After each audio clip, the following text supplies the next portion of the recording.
Société nationale des Québécoises et des Québécois de la région de Thetford est fière de vous présenter l'émission Appalaches en quelques mots. La TVCRA est au cœur des préoccupations des gens d'ici depuis plus de 45 ans. C'est donc un honneur pour moi de soutenir et de contribuer à l'essor de la télévision communautaire de la région des Appalaches. Bon visionnement.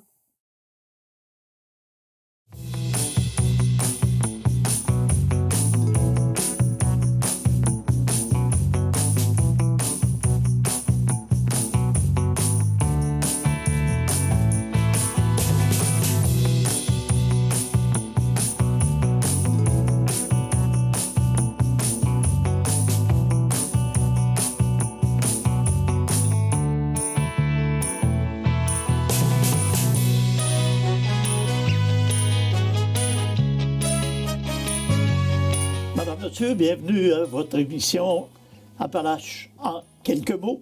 Une première pour 2024. Alors, permettez-moi de vous souhaiter une excellente année. Et comme on disait à l'époque, santé, bonheur et prospérité. Et puisqu'il est question de prospérité, j'ai le plaisir d'accueillir pour cette première édition Monsieur Marc-Alexandre Brousseau, maire de la ville de Thetford, qui sera ici pour nous entretenir du budget 2024 de la ville de Thetford-Mines. Monsieur Brousseau, merci d'être en nos studios. Bien, ça me fait plaisir. Merci de me recevoir. Bonne année, Nelson. Merci, et vous pareillement. Puis, comme je le mentionnais tantôt, santé, bonheur, prospérité. Oui, c'est vrai qu'on disait ça m'a fait sourire. Comme disaient les gens de l'époque. Les sages. Oui. Alors, le 11 décembre dernier, vous avez dévoilé les grandes lignes, les détails du budget 2024 pour la ville de Thetford-Mines. Un budget de 54 millions, c'est pas peu dire, mais vous aviez, comme vous avez dit à ce moment-là, un punch particulier qui n'a pas duré très longtemps. Le punch n'a pas duré très longtemps, mais c'est quand même été un punch, même pour nous qui faisions la confection du budget, parce qu'on ne s'y attendait pas. On a réussi à avoir un résultat quand même largement inférieur à l'inflation au niveau de l'augmentation du compte de taxes. En fait, c'est ce qu'on souhaitait, mais en même temps, on s'attendait d'avoir énormément de coupures à faire. Puis, on fait toujours beaucoup de coupures dans les projets qui nous sont présentés quand vient le temps de préparer le budget. Mais en tout cas, déjà, la première ébauche de budget qu'on a fait, finalement, ça a été relativement bien fait, il faut croire, parce qu'on en est arrivé avec une augmentation du compte de taxe de 1,72 %. Sachant que le taux d'inflation, selon lequel on choisit, là, il y en a qui en ont choisi des très, très, très élevés. Nous autres, on choisit toujours le même, qui était à 3,1 % pour le mois d'octobre. Mais il y en a qui sortent des taux d'inflation qu'on a connus à 4, 5, 6 %. Ça fait qu'arriver avec 1,72, vraiment, pour nous, c'est un tour de force. Là, on ne s'attendait presque pas. Qu'est-ce que ça signifie pour un propriétaire de résidence à valeur moyenne comme augmentation? Bien, en fait, quand on parle d'augmentation de la valeur moyenne, il faut savoir que la maison moyenne à Thetford était, si je ne me trompe pas, à 140... autour de 150 000 145 150 000 On parle d'une augmentation de compte de taxe d'environ 55 pour la maison moyenne. Puis si on regarde sur les 10 dernières années, parce que j'ai fait l'exercice, on parle d'une augmentation moyenne du compte de taxe de 32 par année au cours des 10 dernières années. Ce qu'on considère être quand même assez raisonnable, sachant que la ville aussi subit l'inflation. Les salaires de nos employés augmentent. Nous aussi, le coût de l'essence, on a été frappés par ça. Les taux d'intérêt qui augmentent, le coût de tous nos biens et services qu'on achète. Donc, dans ces circonstances-là, on considère qu'à 32 par année pendant 10 ans, c'est relativement correct là, comme augmentation du compte de taxe. OK. La taxe foncière est rendue à... La taxe foncière, le taux de taxe foncière est rendu à 1,28. Okay. Donc, ce qu'il faut comprendre, pourquoi c'est à 1,28, puis on entend d'autres municipalités qui sont à 70 sous, par exemple, du 100 d'évaluation, c'est que nous, la valeur foncière est beaucoup plus basse qu'ailleurs. Quand on se compare aux autres villes, en fait, c'est beaucoup plus bas. Donc, comme quand on fait le budget, c'est un montant d'argent qu'on a besoin, mais si les valeurs des propriétés sont plus basses, ça prend un taux plus élevé pour aller chercher le même montant de taxes auprès des propriétaires. La richesse foncière pour la ville de Thetford... C'est relativement intéressant quand même. Oui, bien, c'est quand même intéressant. La richesse foncière uniformisée, c'est-à-dire si on prend la valeur de tous les bâtiments situés sur le territoire de la ville, on est à 2 169 millions. c'est intéressant, mais quand on regarde des villes qui ont des populations semblables à nous, on regarde, mettons, Sept-Îles ou Magog, Sept-Îles est à 3 milliards, puis Magog est à presque 5 milliards. Donc, pour aller chercher le même montant d'argent dans les poches des propriétaires, ces municipalités-là ont besoin d'avoir un taux de taxation qui est plus bas, mais leur compte de taxe est plus élevé, puis ça, on pourra y venir tout à l'heure parce qu'on a vraiment les données qui viennent du ministère des Affaires municipales qui nous permettent de nous comparer. Bien, on pourrait peut-être se comparer tout de suite avec notre 1,72 quand on sait qu'il y a des municipalités de même importance qui ont beaucoup plus que ça. Ah oui, des augmentations de compte de taxe cette année de 3, 4, 5 il y en a à la tonne. Mais il faut savoir que l'année dernière, il y en a qui ont augmenté le compte de taxe de 6, 8, 10, 12. J'ai vu du 16 puis du 18 d'augmentation l'année dernière. Nous, on était encore dans les 3 l'année passée. Il n'y a pas de chiffre exact. Donc, 3 l'année passée, 1,72 cette année, quand il y en a qui ont augmenté des 6, des 8, des 10, des 12. Alors, on considère que c'est encore excellent. Puis quand on regarde le compte de taxe moyen en dollars, bien, le compte de taxe moyen, quand on va voir sur le site du ministère des Affaires municipales à Thetford, c'est 1 892 les villes de 25 000 à 100 000 habitants, avec qui on peut se comparer, parce que c'est des villes qui offrent des services semblables aux nôtres, bien, la moyenne est 400 plus élevée. Donc, on est 400 moins élevé que la moyenne, ça veut nécessairement dire qu'on ne peut pas être dans les villes où est-ce que le compte de taxe est le plus élevé. C'est pas négligeable quand on compare. Oui, c'est frappant. Puis même quand on regarde l'ensemble du Québec, c'est-à-dire même les petites municipalités qui offrent très, très peu de services à leurs citoyens, la moyenne est à 2203. Donc, on est quand même à 311 $ de moins que la moyenne québécoise, incluant un paquet de municipalités, parce qu'il y a à peu près 1400 municipalités au Québec. Il y a peut-être 1000 très petites municipalités qui donnent très, très peu de services à leurs citoyens. Bien, malgré ça, on est 300 $ sous la moyenne québécoise. Qu'est-ce qui arrive avec les services? Je pense égouts, aqueduc, enlèvement des ordures. Bien, qu'est-ce qui arrive avec ça? On offre le meilleur service possible avec des coûts qui augmentent considérablement. Donc, on l'a vu l'année dernière. Cette année, ça a augmenté un peu moins, mais il faut se souvenir de la hausse qu'on a connue l'année passée. Donc, cette année, par exemple, les hausses ont été un peu contrôlées, malgré l'inflation. Alors, ça fait en sorte que ça nous coûte encore plus cher. Puis ça, c'est vrai pour tout. C'est vrai tant pour les services qu'on paye que pour les produits. Quand on regarde au niveau des égouts, au niveau de l'aqueduc, faire fonctionner une station d'épuration, faire fonctionner nos usines de filtration pour l'eau potable, ça prend beaucoup de produits qui coûtent de plus en plus cher. L'inflation à 3 et les fournisseurs de ces produits-là, ils l'ont pas vu passer dans le journal, ils ne sont pas à 3 C'est pas mal plus que ça.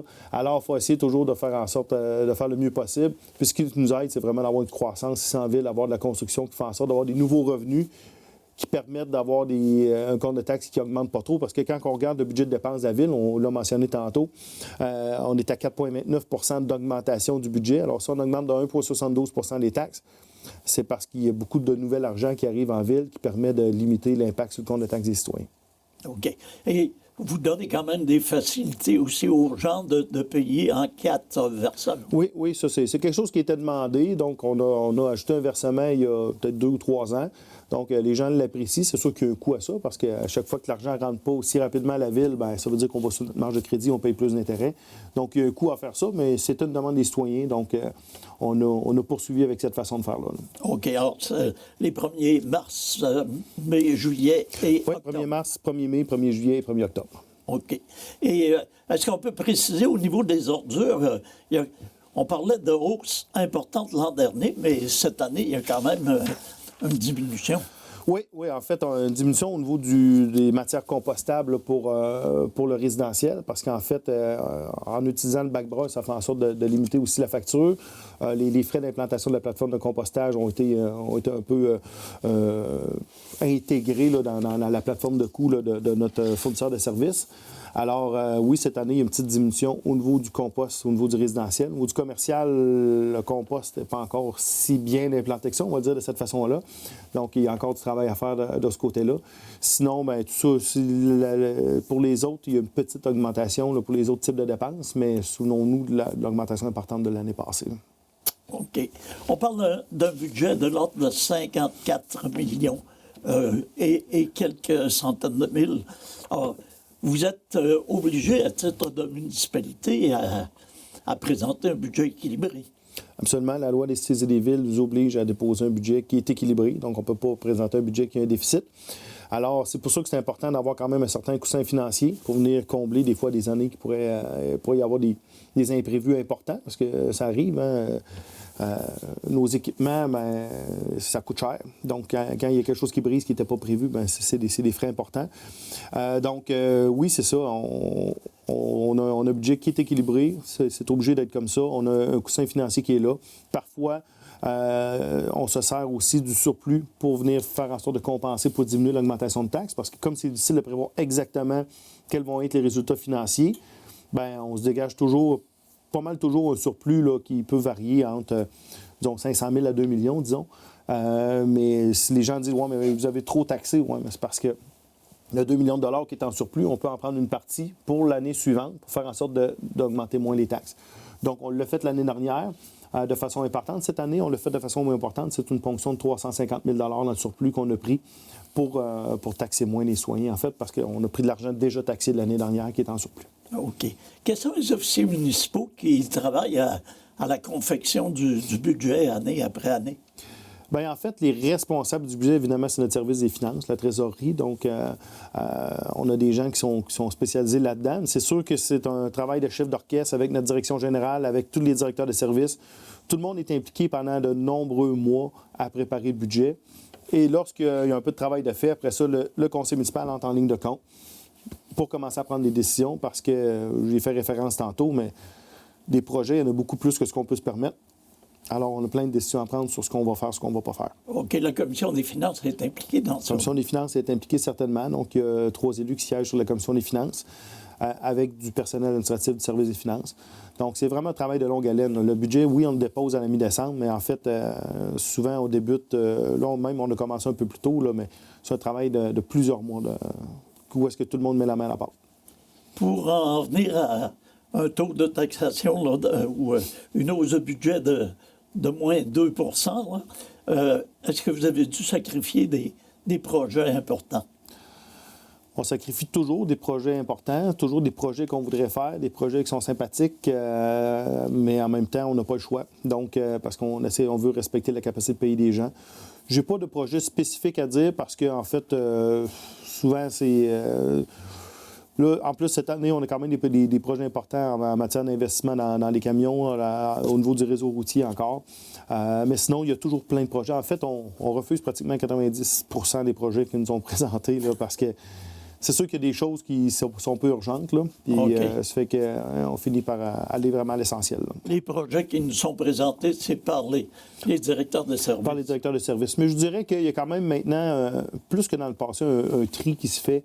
On en a moins qu'avant qui nous sont présentés. Là, je dis 90 c'était vrai avant. Maintenant, il y en a moins que ça qui nous sont présentés parce qu'il y a plus de tri qui se fait à l'intérieur de l'administration municipale avant de nous être présenté. Mais c'est sûr qu'il y a quelqu'un d'autre que nous autres qui fait le tri, là, donc ça ne veut pas dire qu'il n'y a pas beaucoup de projets qui sont importants. Donc, c'est ça. Il y a toujours des gens qui viennent nous voir avec des choses qui sont intéressantes à faire, puis ils ont raison.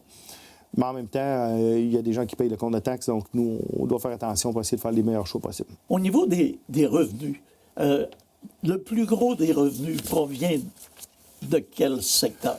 Bien, c'est toujours, puis ça, c'est un débat qu'on a constamment, en fait, ça vient de la taxe foncière. Donc, quand les gens disent « Ouais, mais les taxes augmentent », aussitôt que nos dépenses augmentent, on n'a pas le choix d'augmenter les taxes parce qu'on a, je cherche le chiffre, là, je ne l'ai pas proche des yeux, là, mais je pense que c'est quelque chose comme 76-77 de nos revenus qui viennent de la taxe foncière. Donc, le compte de taxes qu'on envoie aux citoyens, ça vient presque tout de là. Après ça, on a 6-7 qu'on ajoute, que c'est les comptes de taxes foncières des immeubles gouvernementaux du Québec, que je me permets de répéter que lui choisit combien il va payer. Donc, on aimerait ça qu'il paye sa juste part, mais pas tout à fait encore. Ça progresse un peu, mais on est loin de la pleine facture qu'on envoie aux immeubles du gouvernement du Québec. Donc, ce que lui ne paye pas, bien, on l'envoie faire payer par tout le monde. Alors, voilà, on parle de 83-84 chez nous. Dans d'autres municipalités, c'est moins, parce qu'il y a d'autres municipalités qui obtiennent plus de subventions. Donc, les grandes villes, on sait qu'il y a beaucoup d'argent qui rentre là. Les très petites municipalités, on a beaucoup aussi. Les villes de taille moyenne, on est un peu les oubliés du système encore. Là. Donc, ça fait partie de mes combats. Quand vous envoyez la facture aux gouvernementaux, là, vous envoyez la pleine facture? Non, c'est eux autres qui déterminent sur quel taux ils vont payer puis quel pourcentage de la facture ils payent. OK. Et vous avez... On aimerait ça faire ça, hein? Est-ce qu'il y a des corrections qui vont être apportées à ça éventuellement? Bien, c'est des revendications, perpétuelles auprès du gouvernement, là. Ça progresse un petit peu, là, mais parce que nous, on offre 100 des services aux immeubles gouvernementaux. Ben oui. Puis en même temps, les immeubles gouvernementaux, c'est pas nécessairement ceux qui se comportent le mieux aussi avec les matières résiduelles puis tout ça. Donc, les factures sont importantes. Parce que si on regarde les bacs bleus et les bacs bruns dans ces immeubles-là, c'est pas nécessairement là qui contribuent à réduire la facture. Donc, c'est ça. En fait, on aimerait ça que le gouvernement ait une bonne écoute là-dessus pour vraiment qu'il paye ses taxes comme tout le monde. OK. Et quand on parle de surplus affecté, vous nous rappelez cette année... C'est 350 000 qu'on est allé chercher dans le surplus pour réduire la facture de cette année aux contribuables. L'année passée, c'était plus. Donc, ça va toujours selon les années. Là. Quand il y a le temps de boucler le budget puis qu'on ne veut pas trop augmenter les taxes, c'est de cette façon-là qu'on s'y prend. Au niveau des dépenses, oui. Il y a l'élément le plus important, ça semble être... L'éléphant dans la pièce. Oui, bien des services. Oui. Bien, c'est sûr, parce qu'en fait, on est une ville, c'est une organisation qui offre des services à ses citoyens. Donc, toute la notion de déneigement, la notion des systèmes d'égout, la notion de matières résiduelles, la notion d'eau potable, les services et loisirs. Donc, c'est ce qu'on offre à nos citoyens. Et ça coûte cher. Donc, opérer un aréna, ça coûte cher. Opérer une station d'épuration des eaux usées, ça coûte cher. On a une nouvelle usine de filtration d'eau potable qui est quand même assez récente, là, qui date d'une dizaine d'années. Bien, tout ça coûte extrêmement cher. Mais en fait, c'est notre service d'abord. C'est ce qu'on fait. Donc, on essaie de le faire de la façon la plus efficiente possible. Même chose pour les opérations de déneigement et l'entretien des rues. Donc, on a beaucoup d'autres choses qu'on fait, beaucoup d'autres petits services, mais avec ce que je viens de vous nommer, on vient de dépenser pas mal d'argent déjà. Là. Ça coûte cher et ça rapporte pas. Effectivement, on n'est pas là pour faire de l'argent. Là. Au niveau des services de loisirs, il y a un certain revenu qui rentre, mais il faut savoir que des fois... Bon, on ne l'entend pas tant, là, mais il y a des gens, des fois, qui peuvent dire que ça coûte cher, là, les services de loisirs. Mais en même temps, il faut savoir qu'on ne charge pas la facture au complet. Là. Donc, le maximum qu'on va charger, le plupart du temps, c'est 50 de la facture. Donc, l'utilisateur paye environ 50 de la facture. Puis, c'est la communauté qui paye 50 du reste par les taxes municipales que tout le monde a payées. OK. Les salaires et les charges sociales représentent beaucoup aussi. Oui, bien, c'est sûr, en fait, parce que nos services, on les offre par des gens. Donc, c'est sûr que la masse salariale, c'est la plus grande partie de nos dépenses. On est à plus de 20 millions de dollars de dépenses en matière de salaire, 19,5 millions plus exactement. Donc, mais c'est sûr que c'est notre monde qui offre les services aux gens. On est très fiers de notre main-d'œuvre parce que les gens sont dévoués. Donc, c'est notre façon d'offrir des services à la population. Vous avez des ententes aussi, des conventions de travail qui sont sur une longue durée, là? Oui, ça va. Dans les dernières années, on a signé beaucoup les 5 ans, les 6 ans. Donc, c'est quand même quelque chose qui est intéressant. Ça assure d'avoir une certaine paix sociale au niveau de l'entreprise. Donc, ça se négocie. Les gens sont d'accord de bonne foi, puis on travaille sur ces bases-là. Comme vous êtes une administration responsable, il y a le service de la dette. Oui, c'est sûr, il faut payer nos comptes. Puis, le service de la dette, bien, c'est effectivement pertinent d'en parler cette année avec la hausse des taux d'intérêt. Tous ceux qui ont renouvelé leur hypothèque dernièrement ont sourcillé un petit peu. Mais nous, quand on renouvelle nos emprunts, parce que vous savez que quand on fait des gros projets, on emprunte des grosses sommes d'argent, bien, les taux d'intérêt, pour nous, ont augmenté de 3 au cours de la dernière année. Donc, 3 quand c'est des millions qu'on emprunte, bien, c'est beaucoup d'argent. Alors, c'est sûr que le service de la dette a augmenté au cours de la dernière année. Ça va continuer d'augmenter dans les prochaines années parce qu'on a d'autres emprunts qui vont arriver à échéance. Donc, c'est sûr qu'on regarde ça d'un œil. On a bien hâte que les taux d'intérêt rebaissent parce qu'on a quand même connu des belles années où est-ce que les taux d'intérêt étaient vraiment très, très bas. Donc, c'était au bénéfice de nos contribuables parce qu'évidemment, ce qu'on paye en intérêt, on le recharge en taxes aux citoyens. Donc, on espère que les taux vont baisser le plus rapidement possible. Cette fois-ci, vous avez envoyé 6 millions au service de la dette. Alors, c'est quand même un montant. C'est sûr que c'est un point de dépense qui est important. À 6 millions, là, comme on le dit, on parle de 19 millions de salaires, mais quand on parle de 6 millions de services de la dette, bien, c'est sûr que c'est comme quand on a une maison. On paye une hypothèque, c'est normal de payer une hypothèque. On est content de payer une hypothèque parce qu'on a une maison. Là, on s'offre des services, on s'offre une usine de filtration d'eau potable, on fait des travaux importants dans nos rues, on fait on achète un système de désinfection des eaux usées qui coûte à peu près 5 millions de dollars. Bien, il faut le financer. Donc, c'est par notre hypothèque à nous, c'est notre service de dette qui paye ces services-là. Et vous affectez des sommes au fonds de roulement? Oui, en fait, le fonds de roulement, c'est une façon pour nous, puis on a augmenté beaucoup de fonds de roulement dans les dernières années. C'est une façon pour la Ville de se prêter à elle-même l'argent, donc ça nous revient moins cher. Mais il fallait le faire progressivement d'année en année. Donc, quand c'est des projets, des actifs qu'on achète qui sont sur une moins longue durée, on peut se les financer nous autres mêmes, donc ça coûte moins cher pour le citoyen. OK. Le fait que il y a des taux d'intérêt importants et que, bon, vous êtes quand même obligé à certaines choses. Il y a quand même des projets d'investissement de façon importante pour 2024. Et vous en avez un au niveau de l'environnement qui vraiment vient chercher la part du lion. Oui, la part du lion, puis du zèbre, puis du tigre, parce que c'est pas mal d'argent qu'on va mettre là. En fait, c'est pas chic, c'est pas quelque chose que les gens vont voir, c'est pas quelque chose qui va donner un bénéfice direct à nos citoyens. Mais on a un projet de 19,4 millions de dollars pour faire un bassin de rétention d'eau usée. Donc, entendons-nous, c'est les égouts qui vont se déverser là-dedans, dans ce bassin-là, pour faire en sorte que lorsqu'il pleut, qu'il y ait moins de déversement dans la rivière Bécancour. OK. Donc, le bénéfice pour nos citoyens, c'est d'avoir une rivière Bécancour qui va être plus propre. Et pour toutes les autres municipalités qui sont en aval de nous sur la rivière Bécancour. Donc, ça va être un très, très grand bénéfice pour elle parce que c'est un investissement majeur. En fait, c'est un des plus gros investissements de l'histoire de la Ville que le citoyen ne verra pas sauf pendant les travaux. Ça va se passer au Parc Saint-Noël, tout près de la rivière. OK. Un très gros chantier, mais qui va apporter des bénéfices environnementaux extrêmement importants. Et qui est chiffré à C'est 19,4 millions de dollars. 19,4. Il y a une subvention qui Oui, une subvention importante de presque 16,5 millions de dollars qui est rattachée. En fait, on avait déjà une confirmation de subvention dans le passé, mais qu'on avait jugé pas assez importante. Donc, on n'avait pas fait le projet. Là, il y a un nouveau programme qui a été lancé avec des paramètres un peu plus généreux. Alors, cette fois-ci, on se lance. Les plans et devis avaient déjà été faits, alors on va pouvoir aller de l'avant avec ce projet. Est-ce que ça va récupérer seulement les eaux de surface aussi? Non, c'est vraiment tout notre système d'égout. C'est comme un intercepteur, si on veut. Là. OK. Donc, on se souvient que dans une majorité de la ville, c'est un réseau unitaire, c'est-à-dire que tant l'eau de pluie que les eaux usées s'en vont dans le même tuyau. Et lorsqu'il pleut, bien, comme il y a plus d'eau de pluie, bien, ça déborde. Ça déborde à plusieurs endroits sur la rivière. OK. Alors, d'avoir un intercepteur de cette façon-là, ça va faire en sorte que lorsqu'il va pleuvoir, lorsqu'il va y avoir trop de volume dans nos tuyaux, ça va s'en aller là-dedans. Et lorsqu'il va arrêter de pleuvoir, ça va pouvoir s'écouler progressivement par la suite sans avoir à être déversé dans la rivière. OK. Vous dites que les citoyens ne verront pas nécessairement les travaux. Il reste quand même... Oui, ils vont voir les travaux parce que c'est un chantier gigantesque. OK. Je veux dire, une fois le chantier fini, pour le citoyen de Thetford, il n'y a rien qui est apparu à part une facture de 19,4 millions qui est apparue. OK. Puis ça va évidemment forcer des changements au niveau du parc lui-même, là. Oui, Des mais en fait, activités. oui, c'est sûr que pendant la durée des travaux, le terrain de baseball va être inutilisable, ça c'est sûr. Mais on va en profiter, par exemple, pour tout refaire par la suite, puis même améliorer le secteur du Parc Saint-Noël. Là, on est en étude, en plan, pour faire en sorte de refaire un beau Parc Saint-Noël par-dessus ça par la suite.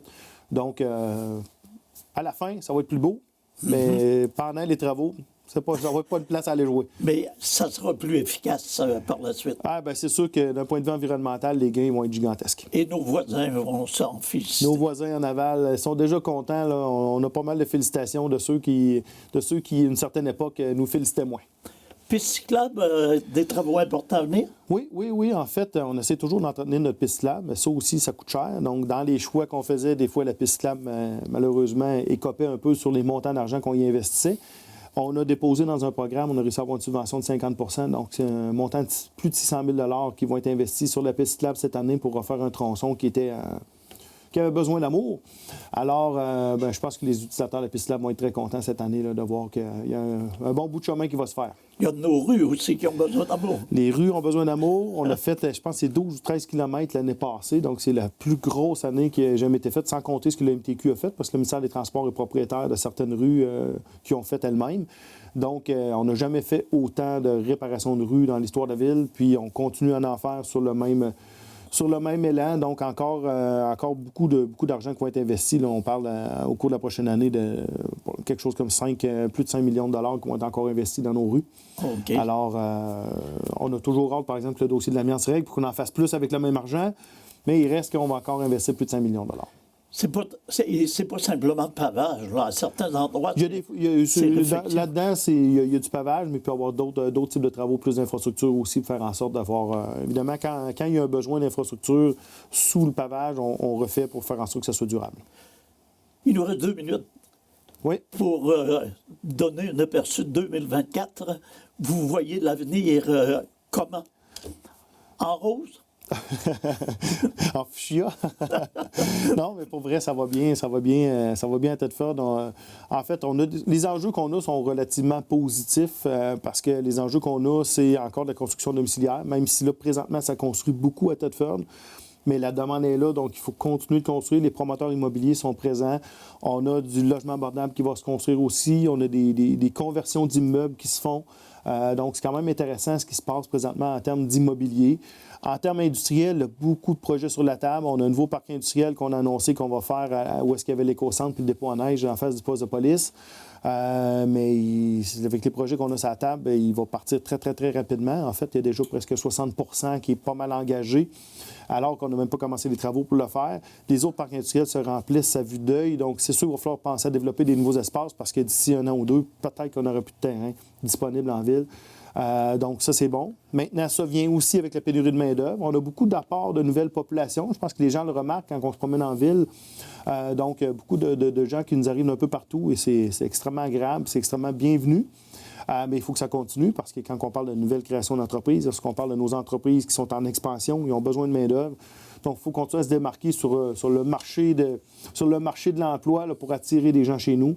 Mais le marché immobilier répond également. Donc, c'est fragile tout ça parce que c'est tous des morceaux de casse-tête qui doivent arriver en même temps. Mais présentement, ça se passe relativement bien. Alors voilà, c'est tout le temps qu'on avait. On vous remercie infiniment de vous être prêté à cette entrevue. Bien, ça m'a fait plaisir. Merci de m'avoir reçu. Puis une bonne année à tous nos citoyens. Et quant à vous, on vous remercie infiniment d'avoir été des nôtres. C'est Nelson Fecteau qui vous souhaite une excellente semaine. Prenez soin de vous, prenez soin des vôtres.